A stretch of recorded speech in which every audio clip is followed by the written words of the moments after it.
Salam kızlar. Hoş gördük hamınızı. Ne var ne yok kızlar, canlarım.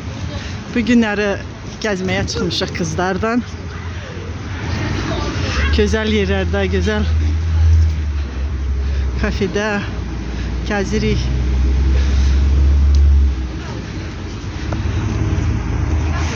Bakın.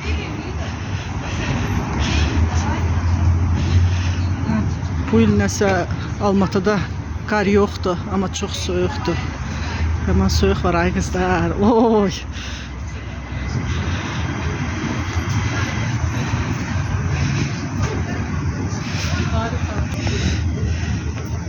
Yeni ildən sonra birinci dəfədir çıxmışam qızlarla gəzməyə.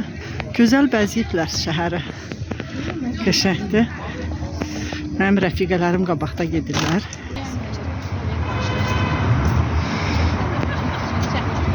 Aha, bu gözəllərə baxın, gözəllərə. Yaman soyuqdur ay qızlar. Çöldə yaman soyuqdur. Gəzirik amma donmuşuq. Girib bura bir yerdə kofe içmək istəyirik. Dünən bugün dincəlirdim. Sabah işim başlayır, işə çıxasıyam yenə ay qızlar. Canımı dərd alıbdı valla. Gəzmək nə yaxşıdır. Kafeniyə girdik, kofe içməyə. Güzel yerdir.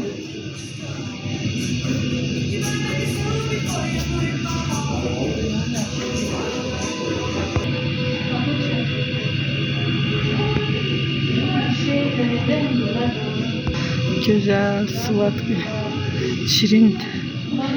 şirinler var. Güzel, gelin çay çek.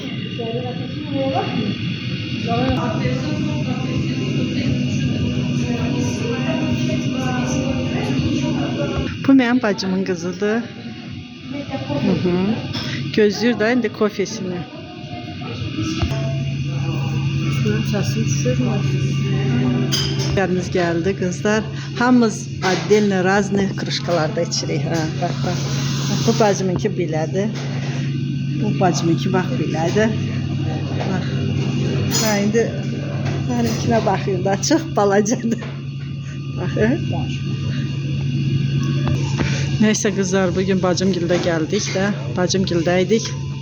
Bizə yaxşı ətxan gəlib pişirdi. Bugün də çıxdıq. Sonra da çıxdıq çölə kofe içməyə, çay içməyə. Bax, güzel xanımlardan.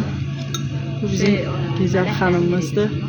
Güzel xanımlardan oturduq deyək, biraz dincələk, vaxt keçirək də yəni. Çay çək. Çay, kofe. Güzel, dadlı, ləzzətli ponçik çəkaz eləmişik. İştahlı olsun hamımıza, hər birimizə. Sevişsiniz.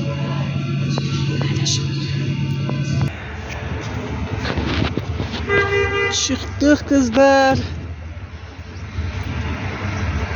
Çay içtik, kofe içtik, biraz canımız isindi. Şimdi çıktık yavaş yavaş gidelim evimize.